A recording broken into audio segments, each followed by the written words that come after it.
So we are on part 3 of the Great Awakening, and I'm doing this um, so that people will be able to understand you have to study to show yourself approved, and God will reveal everything to you.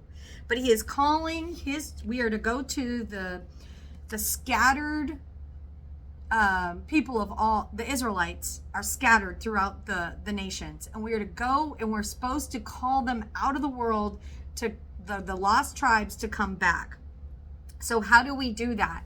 We have to speak truth. But I want to say something because I had heard it in my spirit. There's a lot of people that are getting really nasty on here, and I just want you to know that you will be judged.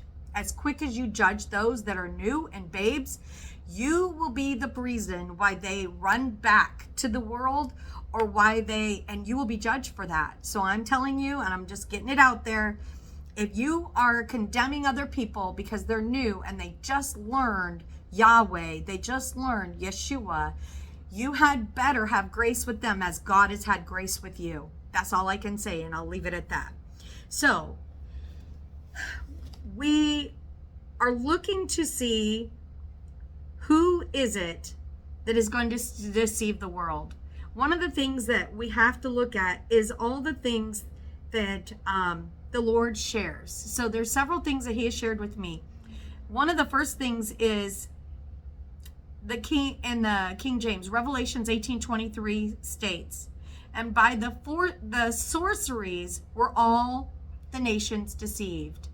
The full verse reads, and the light of the candle shall shine no more at all in thee, and the voice of the bridegroom and of the bride shall be heard no more at all in thee. For thy merchants were the great men of the earth, for by thy sorceries were all the nations deceived. And in the Greek, the Greek word for witchcraft in this verse, or sorceries, is pharmakia, which is also the origin of the word pharmacy. So I want to share that right there, and I want you to be aware and do a study and check for yourself. But then we are told so I wrote down several things. To all the churches, they are not sent to the Sunday church. These churches, these letters from Paul, they are not sent to the Sunday churches. They are sent to the Messianic churches, those that have agreed that Yeshua HaMashiach, or as some call him, Jesus Christ, is the Messiah, the chosen Messiah. These are those that were in the first movement, was called the Way. And they were the ones that they followed the Hebrew. They were there on Sabbath. They were in the synagogues. They were there every week. They followed the feast days. They kept the commandments of God that Moses established. That's these churches. And there was 7 of them. And he sent a letter to each one. And that's what he was doing. He was trying to preach to those. So, to all the churches, they are not sent to the Sunday church. This is how, this is a misunderstanding. And we remember that Paul wrote letters to all the churches, but these are churches that are in the law of Moses. They are first the Jews with grafted in Gentiles, okay? And then the Roman papacy that came along, many people know them as the Jesuits or Catholicism. They came, Constantine was part of that, in 321 to 325. They changed the day of worship from Sabbath to Sunday. But what are some of the other things that has changed? Number 1 was they changed the Sabbath day. Number 2, they fooled the world by making themselves take place of Yah. So the white hat that goes up on the head says in Fila de la Vicar, which means in place of God. That's blasphemy. That is a blasphemous term that goes on their hat. That's blasphemy. And what's another thing? They have taken up confessions. This we see as an impostor of the Day of Atonement. So on the Day of Atonement, Moses made that day. First you came down for the census and you laid your hands on the scapegoat, and all of those sins that Moses agreed to, he was the high priest, that he agreed to forgive. When he agreed to forgive those sins, then what happened was that Yahweh would then forgive them as well.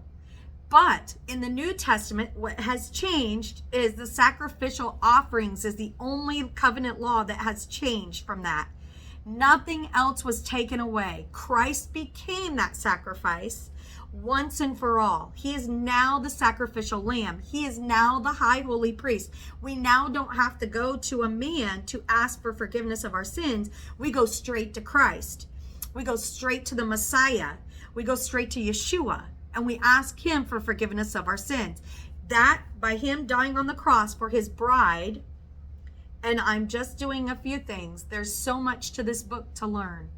This is milk. This is milk for those babes that are stepping out of the world and into a relationship and seeking truth with Yeshua HaMashiach, or Yahweh, the God of Abraham, Isaac, and Jacob.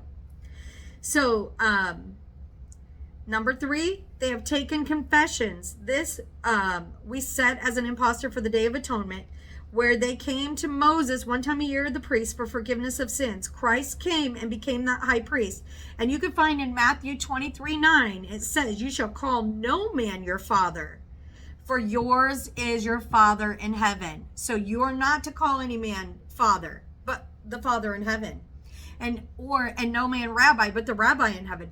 But here's the thing. This is for these people that are in Hebrew, that are Yeshua's, that are Sabbath keeping the law of Moses. I want to keep reminding you that. That's what this is. You shall not worship the Queen of Heaven is in Jeremiah 7:17. Says, "You shall not worship the Queen of Heaven." It is a condemnation of the worship of a foreign deity in the Hebrew Bible. As recorded in the book of Jeremiah, the prophet Jeremiah condemns the worship of the Queen of Heaven, Malkatha HaShamayim in Hebrew, and warns that Yahweh will remove his people from the land if they continue to worship her. Who is the Queen of Heaven? She's been changed over time. She's called Diana in there. She's also Mary. It says, "And you shall not bow down to the Queen of Heaven. You shall not make cakes to the Queen of Heaven. You shall not worship the Queen of Heaven." In Jeremiah 7:17, Jeremiah describes the worship of the Queen of Heaven as something that was taking place in his own time.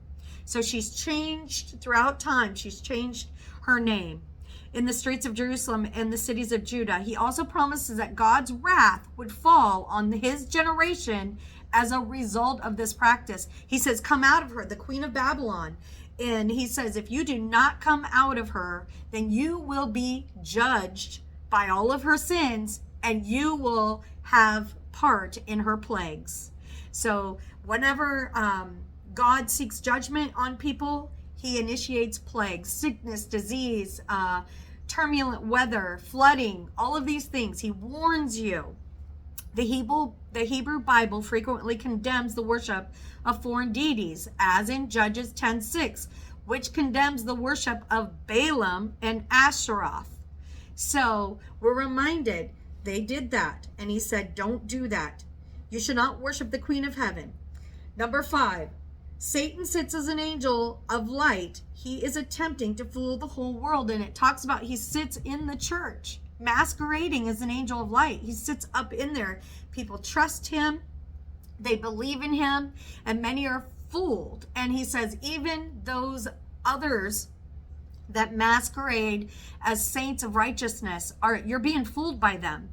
Because if you're not studying under the right Sabbath, under the right regulations, under the right law, you're not serving the right God. And I just want to put that out there.